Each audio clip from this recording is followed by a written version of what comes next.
Hi అండి అందరికీ. Next topic ఏంటంటే యాసిడ్స్, బేసిస్ అండ్ సాల్ట్స్ అని చెప్పి. సో ఇది మనకి 10th ఎన్సీఆర్టీ నుంచి సెకండ్ లెసన్ అండి కెమిస్ట్రీలో. అందులో ఏంటి మన టాపిక్ అంటే acids, basis and salts. So ప్రీవియస్గా ఒక లెసన్ చూసారు కదండి, కెమికల్ రియాక్షన్స్ అండ్ ఈక్వేషన్స్ అని చెప్పి. సో ఇప్పుడు మనకి యాసిడ్స్, బేసిస్, సాల్ట్స్ అనేవి మనకి తెలియకుండానే మనం అన్నీ తింటుంటామండి. సపోజ్ మీ అందరికీ ఏమో కానీ నాకు పానీపూరి అంటే చాలా ఇష్టం అండి. సో ఎవ్రీడే పానీపూరి తింటూనే ఉంటాను. సో పానీపూరిలో మనకి ఏంటంటే అక్కడ ఒక వాటర్ ఉంటుంది కదా, ఆ వాటర్లో మనకి ఏముంటాయంటే యాసిడ్స్ ఉంటాయి. అండ్ మనకి ఇప్పుడు లెమన్ కానీ, ఆరెంజ్ కానీ, యాపిల్, గోవా ఇలాంటి వీటన్నిటిలో కూడా మనకి ఏముంటాయంటే యాసిడ్స్ అనేవి ఉంటాయి. సో ఇవి తింటే మనకి ఏమవుతుంది, ఎసిడిటీ అనేది వస్తుంది కదా. ఎసిడిటీ అనేది వస్తే మనకు ఒక టీవీలో మనకు ఒక యాడ్ వస్తుంది కదండి, ఈనో తాగండి జస్ట్ 6 సెకండ్స్లో క్లియర్ అవుతుందని చెప్పి మనకు ఒక యాడ్ వస్తుంది కదా. So Eno తాగమంటారు. సో అది మనకి ఏమవుతుంది అంటే మనం ఇవన్నీ తాగడం వల్ల యాసిడ్ వాటిలో ఉండడం వల్ల ఎసిడిటీ వస్తుంది.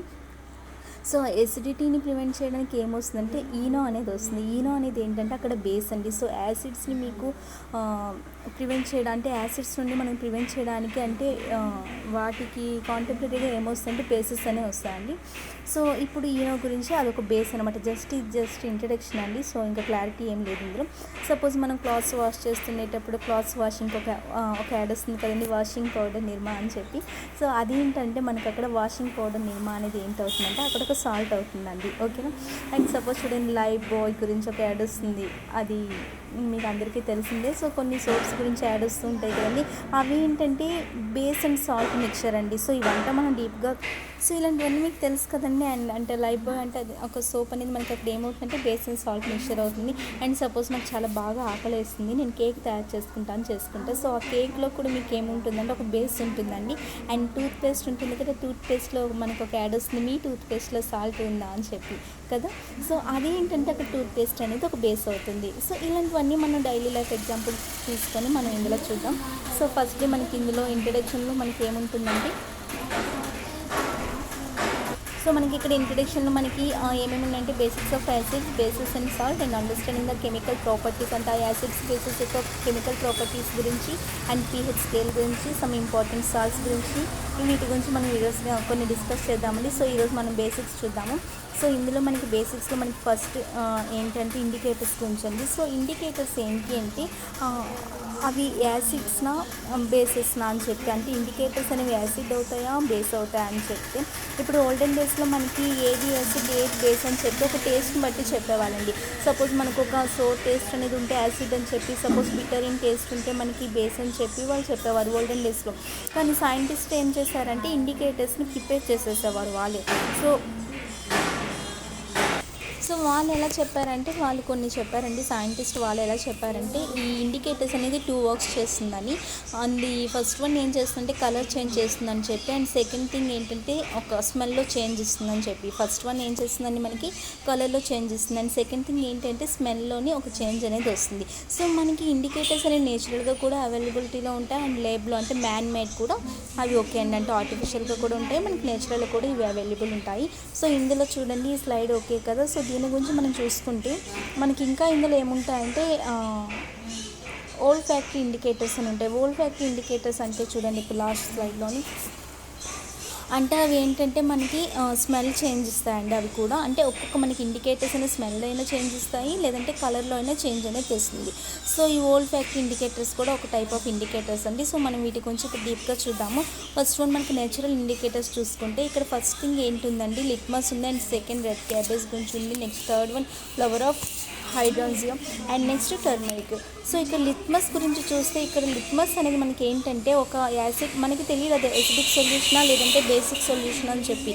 బట్ ఒక సొల్యూషన్లో కనుక మీరు లిట్మస్ కనుక వేస్తే అక్కడ మీకు లిట్మస్ అనేది దాని కలర్ అక్కడ ఏమవుతుందంటే అది యాక్చువల్గా బ్లూ కలర్లో ఉంటుందండి.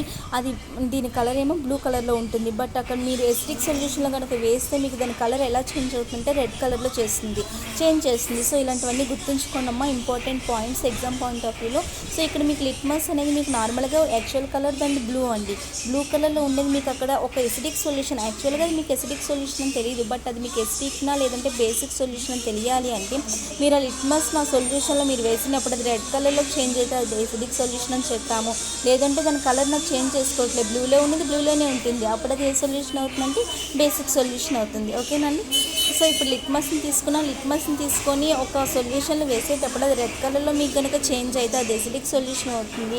దాని కలర్లో అదే ఉంటుంది, బ్లూ అనమాట దాని యాక్చువల్ కలర్. సో తన కలర్లో అది బ్లూ కలర్లోనే ఉంటే అక్కడ మీకు ఏమవుతుందంటే అది బేసిక్ సొల్యూషన్ అని చెప్పొచ్చు. అండ్ నెక్స్ట్ చూడండి, ఇక్కడ మీకు ఒక ఫిగర్ ఇక్కడ మీకు ఒక డయాగ్రామ్ చూస్తున్నారు కదండి, ఇది మనకి లిట్మస్ అన్నమాట.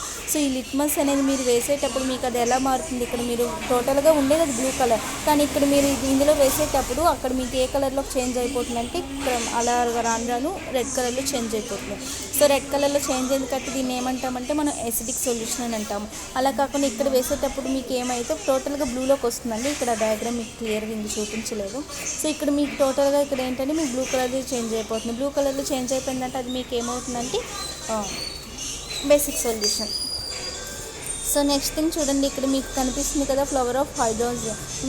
నెక్స్ట్ రెడ్ క్యాబేజ్ గురించి చూద్దామండి. సో రెడ్ క్యాబేజ్ గురించి తీసుకుంటే అది మీకు సో ఇంతవరకు అర్థమైంది కదండి. నెక్స్ట్ మనకి రెడ్ క్యాబేజ్ గురించి చూసుకుంటే అది కూడా మీకు ఒక సొల్యూషన్ వేసేటప్పుడు అది రెడ్ కలర్లో ఉంటే అది ఎసిడిక్ సొల్యూషన్ అవుతుంది. లేదు అంటే అది మీకు గ్రీన్ కలర్లోకి చేంజ్ అయితే అది ఏ సొల్యూషన్ అవుతుందంటే మీకు బేసిక్ సొల్యూషన్ అవుతుందండి. అలానే ఇక ఫ్లవర్ ఆఫ్ హైడ్రాన్సియా చూడండి, దాని ఫిగర్ మీకు కనిపిస్తుంది చూసారా. ఇది మనకి ఇక్కడ ఏ కలర్లో ఉంది చూసారు కదండి, ఇది ఏ కలర్లోకి చేంజ్ అవుతుందో చూడండి. ఇక్కడ నార్మల్గా బ్లూ కలర్లోకి చేంజ్ అయితే అది ఏమవుతుందండి మనకి ఎసిడిక్ సొల్యూషన్. అది పింక్ కలర్లో ఉంటుంది మీకు బేసిక్ సొల్యూషన్ అండి. సో ఇలా మీరు దాన్ని బట్టి ఐడెంటిఫికేషన్ చేయొచ్చు, అది ఏ కలర్లో చేంజ్ అవుతుందో కలర్ చేంజ్ బట్టి మనం అది ఎసిడిక్ సొల్యూషన్ లేదా బేసిక్ సొల్యూషన్ అని చెప్పొచ్చు. నెక్స్ట్ టర్మరిక్ తీసుకుంటే మనకి ఎసిడిక్ సొల్యూషన్లో వేసేటప్పుడు చేంజ్ అనేది ఉండదు, అండ్ మీకు బేసిక్ సొల్యూషన్లో వేసేటప్పుడు అది జస్ట్ రెడిష్ బ్రౌన్లో మీకు కలర్ అనేది చేంజ్ అవుతుంటుంది. సో ఇలాంటి పాయింట్స్ అని మీరు ఎగ్జామ్ పాయింట్ ఆఫ్ వ్యూలో ఇంపార్టెంట్ కాబట్టి గుర్తుంచుకోండి. సో ఇవన్నీ మనకి ఏంటంటే నేచురల్ ఇండికేటర్స్. నెక్స్ట్ ఏంటంటే మనకి సింథటిక్ ఇండికేటర్స్ అండి. సో చూడండి, నెక్స్ట్ వన్ ఏంటంటే చూడండి, స్లైడ్స్ కావాలంటే స్క్రీన్ షాట్ తీసుకుంటే ఇవి మనకి జస్ట్ ఫస్ట్ ఎగ్జాంపుల్ గురించి లిట్మస్ గురించి, నెక్స్ట్ మనకి ఫ్లవర్ గురించి, నెక్స్ట్ టర్మరిక్ గురించి చూడండి.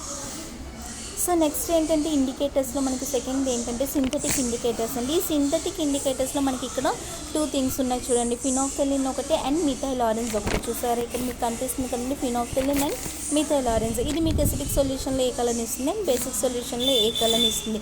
ఈ ఫినాఫ్థలిన్ అనేది మనకి లైక్ ఎలా ఉంటుందంటే వాటర్ అనమాట, అంటే లైక్ ట్రాన్స్పరెంట్ అంటే ఇది మనకి ఎలా అంటే ఫినాఫ్థలిన్ అనేది మనకు ఒక కలర్లెస్ అండి. యాక్చువల్గా ఇది ఉండేది మనకు కలర్లెస్లో ఉంటుంది, కాబట్టి ఎసిడిక్ సొల్యూషన్లో వేస్తే మీకు సేమ్ అలానే ఉంటుంది, ఎటువంటి చేంజ్ ఉండదు అనమాట, సేమ్ కలర్లెస్గానే ఉంటుంది. బట్ బేసిక్ సొల్యూషన్ వేసేటప్పుడు మీకు అది ఎలా చేంజ్ అవుతుందంటే చూడండి, ఇక్కడ మీకు పింక్ కలర్లో కనిపిస్తుంది కదా, పింక్ కలర్లోకి చేంజ్ అవుతుంది. సో ఫినాఫ్థలిన్ అనేది మీకు సింథటిక్ ఇండికేటర్.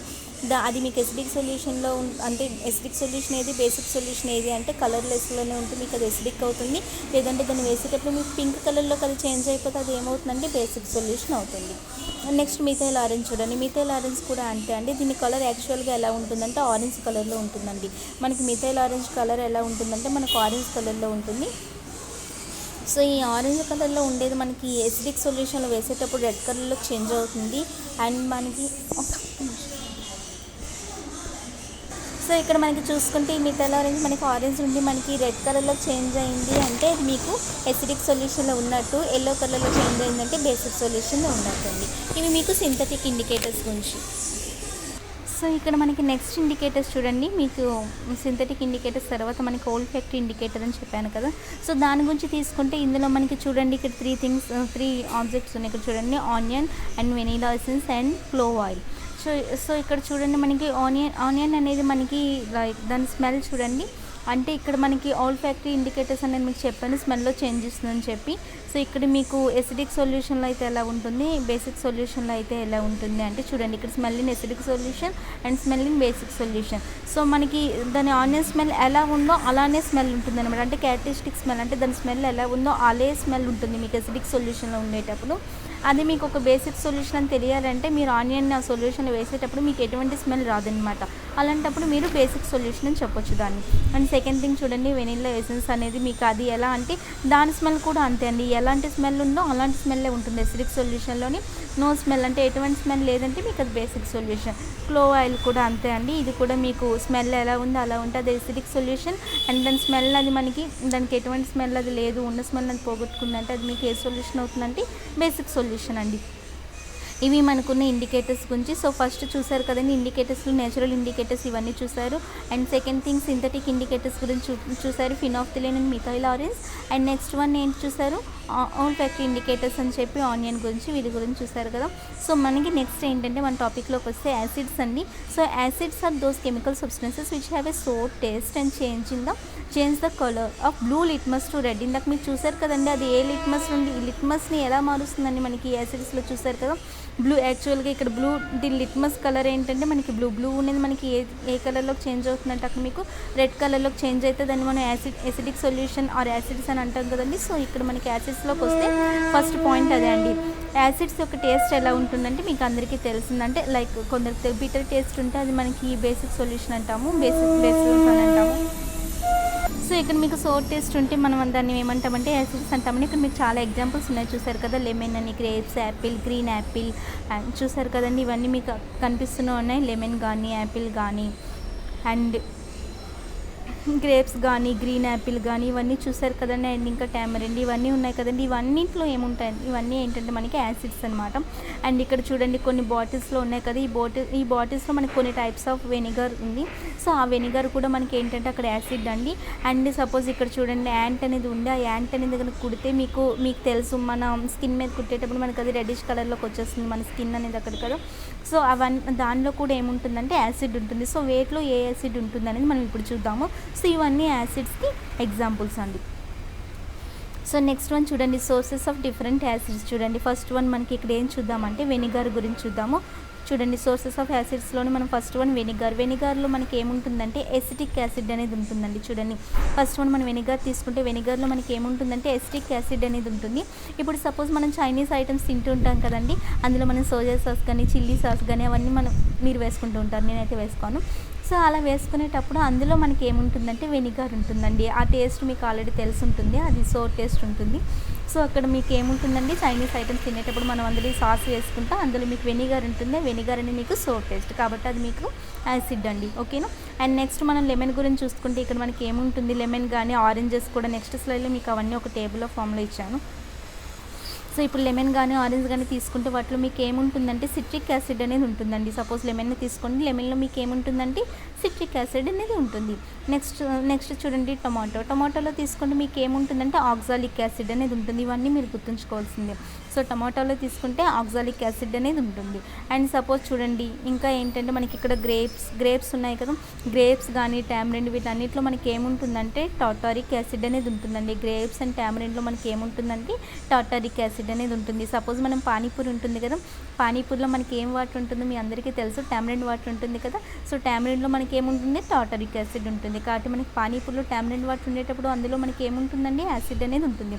సో పానీపూరిని మనం నార్మల్గా వారు మనకి సమ్ డిస్పోజల్ ప్లేట్స్లో ఇస్తుంటారు కదండి, చిన్న చిన్న బౌల్స్లో మనకి. కానీ మనకి ఎందుకు వాడు స్టీల్ ప్లేట్స్లో ఇవ్వడు అంటే, సపోజ్ వాడు స్టీల్ ప్లేట్స్లోనే కనుక అందులోనే ఇచ్చాడు అనుకోండి, స్టీల్లో అయితే మనకు అక్కడ ఏమవుతుంది అంటే ఆ ప్లేట్ ఉంటుంది కదండి, వాటి యొక్క బౌండరీస్లో మీకు ఎల్లోయిష్ కలర్లో అక్కడ మీకు ఉంటుందంట. అంటే అక్కడ మీకు ఎల్లో కలర్ అనేది డిపాజిట్ అయిపోతూ ఉంటుంది.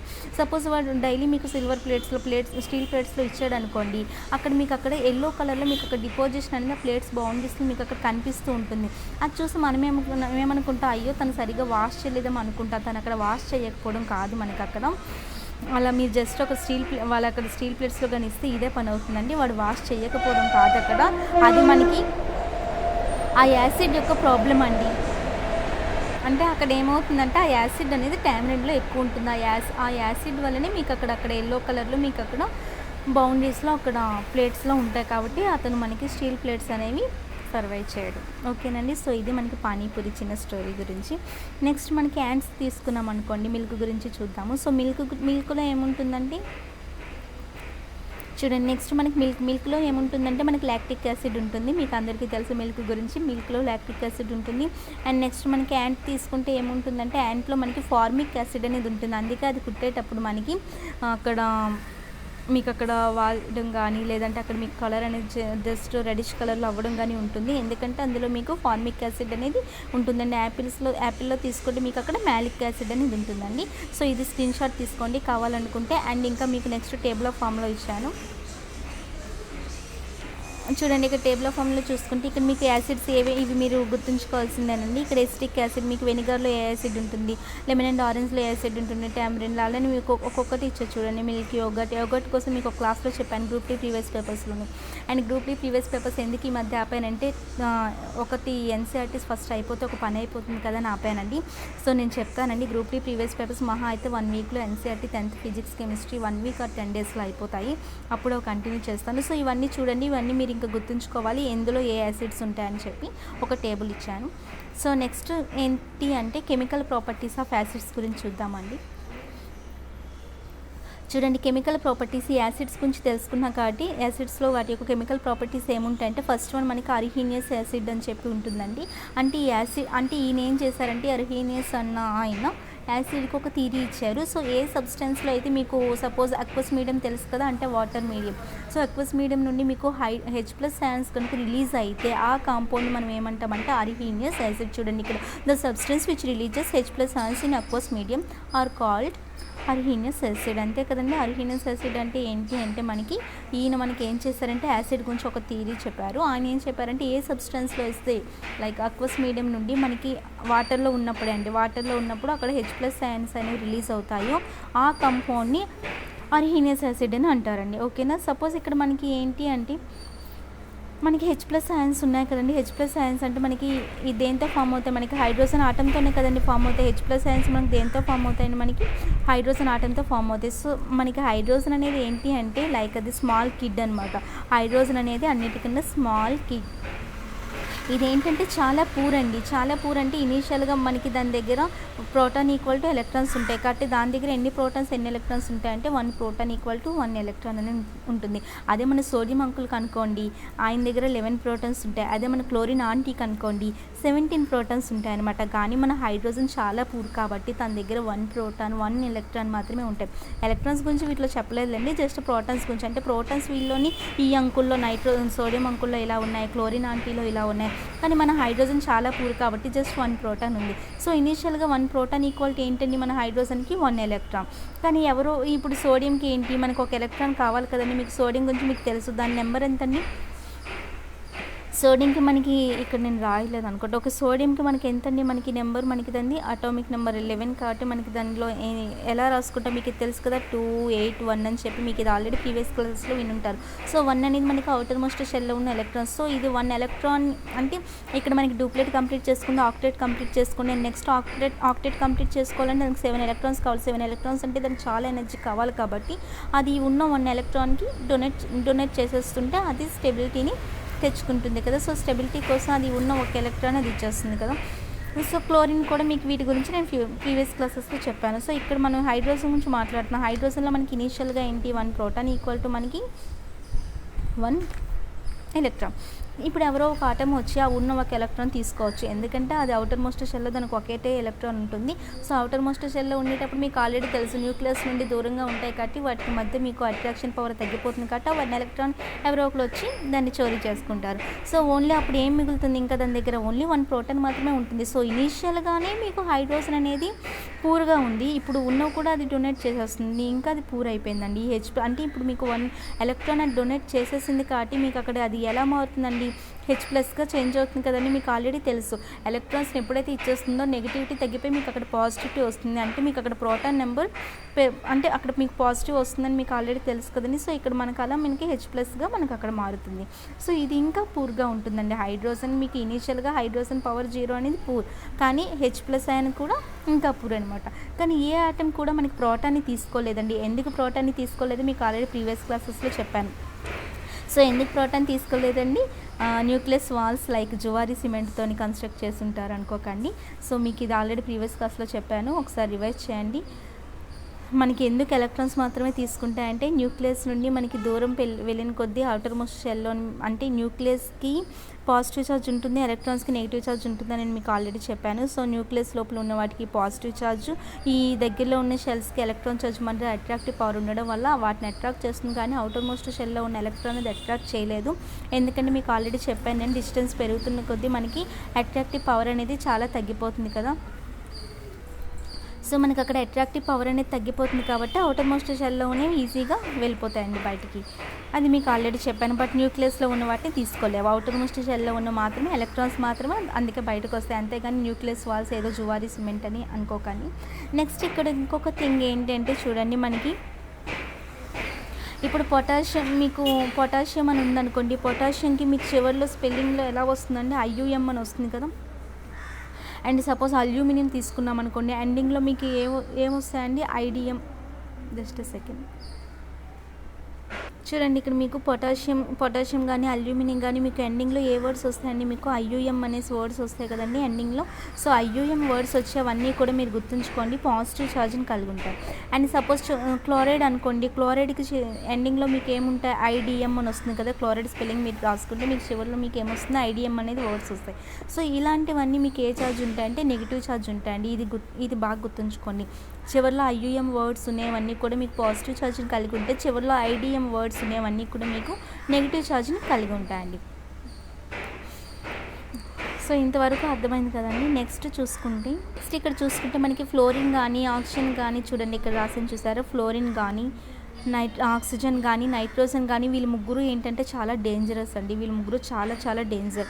అంటే ఎలా అంటే ఇప్పుడు హైడ్రోజన్ ఏంటండి, ఒక స్మాల్ కిడ్ అని చెప్పాను కదా, అంటే అవన్నీ ఈ మూడు ఇప్పుడు రాసాం కదా, ఫ్లోరిన్ కానీ ఆక్సిజన్ కానీ నైట్రోజన్ కానీ ఈ ముగ్గురు కూడా ఏం చేస్తారంటే హైడ్రోజన్ బాగా కమాండ్ చేస్తే, రా మా దగ్గరికి రా, నువ్వు ఎలక్ట్రాన్ ఇవ్వు అని చెప్పి డిమాండ్ చేస్తాయండి వాటిని. అంటే ఫ్లోరిన్ కానీ తర్వాత ఫ్లోరిన్కి ఫస్ట్ చోరీ చేసే కెపాసిటీ ఎక్కువగా ఉంటుందండి, అండ్ నెక్స్ట్ తర్వాత ఆక్సిజన్కి, నెక్స్ట్ నైట్రోజన్కి. సో ఇలా చోరీ చేసే ఆర్డర్ అనమాట. సో ఫస్ట్ మీకు ఫ్లోరిన్ అనేది తీసుకుంటుంది, అంటే అది తొందరగా తీసుకుంటుంది ఎలక్ట్రాన్స్ హైడ్రోజన్ నుండి. నెక్స్ట్ కెపాసిటీ ఎవరికి ఉందంటే ఆక్సిజన్కి, నెక్స్ట్ కెపాసిటీ ఎవరికి ఉందంటే నైట్రోజన్కి. అంటే ఇప్పుడు సపోజ్ మీరు బాలీవుడ్ ధూమ్ సిరీస్ చూస్తుంటే ఎలా ఉంది అంటే, మీకు ధూమ్ సిరీస్ ఐడియా ఉంటే ఓకే, అక్కడ నైట్రోజన్ అనేది లైక్ జాన్ ఇబ్రహీం అనమాట, అండ్ ఇక్కడ ఆక్సిజన్ అనేది హృతిక్ రోషన్ అనమాట, అండ్ ఫ్లోరిన్ అనేది అమీర్ ఖాన్.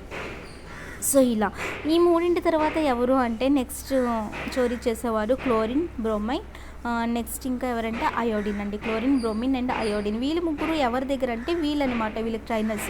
అంటే ఫ్లోరిన్, ఆక్సిజన్, నైట్రోజన్ దగ్గర ట్రైనింగ్ తీసుకుంటున్న వాళ్ళు ఎవరెవరంటే chlorine, bromine and iodine. So వీళ్ళు ముగ్గురు కూడా చోరీ చేస్తారు, ఈజీగా ఎలక్ట్రాన్స్ని తీసుకుంటూ ఉంటారు. బట్ వీళ్ళ తర్వాతనే ఫ్లోరిన్, ఆక్సిజన్, నైట్రోజన్ తర్వాత వీళ్ళు ముగ్గురు అనమాట. అంటే వీళ్ళు ముగ్గురు ట్రైనింగ్లో ఉన్నారు. ఫ్లోరిన్, ఆక్సిజన్, నైట్రోజన్ కింద ట్రైనింగ్లో ఉన్న వాళ్ళు ఎవరంటే క్లోరిన్, బ్రోమిన్ అండ్ అయోడిన్. ఓకేనా. సో ఈ మూడింటి పైన ఇలా మనకి ఈ మూడు కూడా ఇలా చోరీ చేసుకుంటారు. అంటే ఇవి చోరీ చేయడం ఎలా అని చెప్పి ఫ్లోరిన్, ఆక్సిజన్, నైట్రోజన్ నుండి నేర్చుకున్నాయండి. ఇక్కడ కొన్ని రాసిన చూసారా, HF అని, H2SO4 అని, HNO3, HCl, HBr, HA ఇవన్నీ కూడా ఎప్పుడు ఇవి చోరీ చేస్తాయంటే ఎప్పుడు ఇవి చోరీ చేయవండి. ఈ చోరీ ఎప్పుడు అంటే మీకు వాటర్లో ఉన్నప్పుడు మాత్రమే చేస్తూ ఉంటాయి. సో ఇవన్నీ మీకు ఏ నేచర్ని కలిగి ఉంటాయంటే ఎసిడిక్ నేచర్ని కలిగి ఉంటాయండి. ఎందుకు ఎసిడిక్ నేచర్ని కలిగి ఉంటాయంటే బికాస్ దానికి రీజన్ ఏంటి అంటే H+ అయాన్స్ వాటి నుండి వెళ్ళిపోతున్నాయి కాబట్టి. అర్థమైందండి. ఎందుకంటే ఇక్కడ మనకి ఫ్లోరిన్ వచ్చింది, ఫ్లోరిన్ వచ్చి ఏం చేస్తుందండి, దానికి ఎలక్ట్రాన్స్ కలిస్తే హైడ్రోజన్ నుండి తీసుకుంటుంది. ఇక్కడ SO4 కూడా అంటే సల్ఫేట్ కూడా అంతే, హైడ్రోజన్ నుండి ఎలక్ట్రాన్స్ తీసుకుంటుంది. ఇక్కడ NO3 అయినా అంతే, హైడ్రోజన్ నుండి ఇలా ఎలక్ట్రాన్స్ అనేవి అవి వెళ్ళిపోతున్నాయి బయటికి. కాబట్టి ఇవి అలా హైడ్రోజన్స్ అనేవి వెళ్తున్నాయంటే అవి ఏ నేచర్ని కలిగి ఉంటాయంటే ఇవన్నీ మనకి ఎసిడిక్ నేచర్ని కలిగి ఉంటాయండి. ఓకేనా. Next basicity of the acids అండి. చూడండి ఇది మీకు ఎలా అంటే మీకు ఎగ్జాంపుల్తో అర్థమవుతుంది. సపోజ్ చూడండి, ఈ స్లైడ్ స్క్రీన్ షాట్ తీసుకోండి. ఎగ్జాంపుల్స్ నేను ఫస్ట్ మీకు ఎక్స్ప్లెయిన్ చేస్తాను. సో ఎగ్జాంపుల్స్ తీసుకుంటే చూడండి, ఇక్కడ మనకి HCl ఉంది కదా. HCl అనేది ఏంటంటే హైడ్రోక్లోరిక్ యాసిడ్. సో దీన్ని మనం వాటర్లో పెట్టేటప్పుడు మీకు అది ఎలా అంటే మనకి క్లోరిన్కి మనకి ఏం కావాలంటే ఒక ఎలక్ట్రాన్ కావాలంటే అది ఎవరు ఇస్తారంటే మనకి క్లోరిన్కి ఎవరు కావాలి, ఎలక్ట్రాన్స్ కావాలి. అది ఎవరిస్తారు మనకి, హైడ్రోజన్ ఇస్తుంది. సో హైడ్రోజన్ ఎలక్ట్రాన్స్ తగ్గించింది కాబట్టి అది H+ గాను, Cl అనేది మైనస్ గాను. ఎందుకంటే దీనికి ఇక్కడ క్లోరిన్కి మనకి ఎలక్ట్రాన్స్ ఎక్కువ అయ్యాయి కాబట్టి Cl మీద నెగిటివ్ ఛార్జ్ వస్తుంది, అండ్ హైడ్రోజన్ అనేది ఎలక్ట్రాన్స్ డొనేట్ చేసింది కాబట్టి దాని మీద మీకు ఏమొస్తుందండి, పాజిటివ్ ఛార్జ్ అనేది వస్తుంది కదా. సో ఇక్కడ మీకు ఎలక్ట్రాన్స్ని ఎవరు చోరీ చేసుకున్నారు, ఇక్కడ మీకు క్లోరిన్ అనేది ఎలక్ట్రాన్స్ని చోరీ చేసుకుంది హైడ్రోజన్ దగ్గర నుండి. దానివల్ల మీకు అక్కడ హైడ్రోజన్పై పాజిటివ్ ఛార్జ్ వస్తుంది కదండి. సో ఎన్ని హైడ్రోజన్స్ అక్కడ మీకు రిలీజ్ చేసిందండి, ఓన్లీ 1 హైడ్రోజన్నే కదా అక్కడ మీకు రిలీజ్ చేసింది. సో 1 హైడ్రోజన్ రిలీజ్ చేసింది కాబట్టి దాన్ని మనం ఏమంటామంటే మోనోబేసిక్ యాసిడ్ అని అంటాము. ఓకేనండి. సో దాన్ని మనం ఏమంటామంటే 1 హైడ్రోజన్ రిలీజ్ చేస్తే మోనోబేసిక్ అని, 2 హైడ్రోజన్స్ రిలీజ్ చేస్తే డై అని, 3ని రిలీజ్ చేస్తే ట్రై అని చెప్పి అంటాము. సో ఇక్కడ మనకి రెండింటి గురించి చూసుకుంటే మనకి ఇక్కడ చూడండి H2SO4 ఉంది. సపోజ్ H2SO4 నుండి ఏంటి, అక్కడ కూడా మనం వాటర్ మీడియంలో పెట్టేటప్పుడు అక్కడ మీకు SO4 మీకు అక్కడ ఎన్ని కావాలంటే 2 ఎలక్ట్రాన్స్ కావాలి. 2 ఎలక్ట్రాన్స్ కావాలి, ఎవరిస్తారు, 2 హైడ్రోజన్స్ ఇస్తాయి కదండి. సో ఇక్కడ మీకు 2 హైడ్రోజన్స్ని తీసుకుంటున్నాయి కదండి. అంటే ఇక్కడ మీకు ఏంటి, 2H+ అయాన్స్ ఇక్కడ రిలీజ్ అవుతున్నాయి. సో 2H+ అయాన్స్ మీకు రిలీజ్ అవుతున్నాయి కాబట్టి దాన్ని మనం ఏమంటామంటే డైబేసిక్ యాసిడ్ అని అంటాము. సో మీకు మోనోబేసిక్ అంటే 1 హైడ్రోజన్ ప్లస్ అనేది మీకు రిలీజ్ అవుతుంది, అండ్ ఇక్కడ మీకు డైబేసిక్ అంటే మీకు 2H+ అయాన్స్ అనేవి మీకు రిలీజ్ అవుతాయి. అండ్ థర్డ్ థింగ్ ఏంటి అంటే మనకి ట్రై గురించి చూడండి. ఇక్కడ అదే స్లైడ్ అండి, ప్రీవియస్ స్లైడ్నే ఇది మళ్ళీ. సో ఇక్కడ H3PO4 చూడండి. H3PO4లో మనకి ఏంటి, అక్కడ కూడా మనం వాటర్లో పెట్టేటప్పుడు ఇక్కడ మనకి PO4 జస్ట్ సెకండ్ అండి, ఇక్కడ మనకి ఏం కావాలంటే ఇక్కడ మనకి PO4 ఉంది కదండి. PO4 అంటే అక్కడ ఫాస్ఫేట్, దానికి మనకి 3 ఎలక్ట్రాన్స్ కావాలి. సో 3 ఎలక్ట్రాన్స్ కావాలి కాబట్టి ఈ హైడ్రోజన్ నుండి 3 ఎలక్ట్రాన్స్ని తీసుకుంటుంది కాబట్టి అక్కడ అక్కడ మనకి 3H+ అవుతుంది, ఇక్కడ ఇది PO4 - 3 అవుతుంది. సో ఇక్కడ మనకి 3 ఎలక్ట్రాన్స్ మనకి అది రిలీజ్ చేసేసింది కదండి. సో 3H+ యాసిడ్ మనకి అక్కడ రిలీజ్ చేసింది కాబట్టి అది ట్రైబేసిక్ యాసిడ్ అవుతుంది. ఇది మనకి బేసిసిటీ ఆఫ్ ద యాసిడ్స్ కోసం. సో నెక్స్ట్ క్లాస్లో మనం chemical reactions of the acid అని చెప్పి ఉంటుంది. సో దాంతో మేము ముందుకు వస్తాను. So all of you take care, by.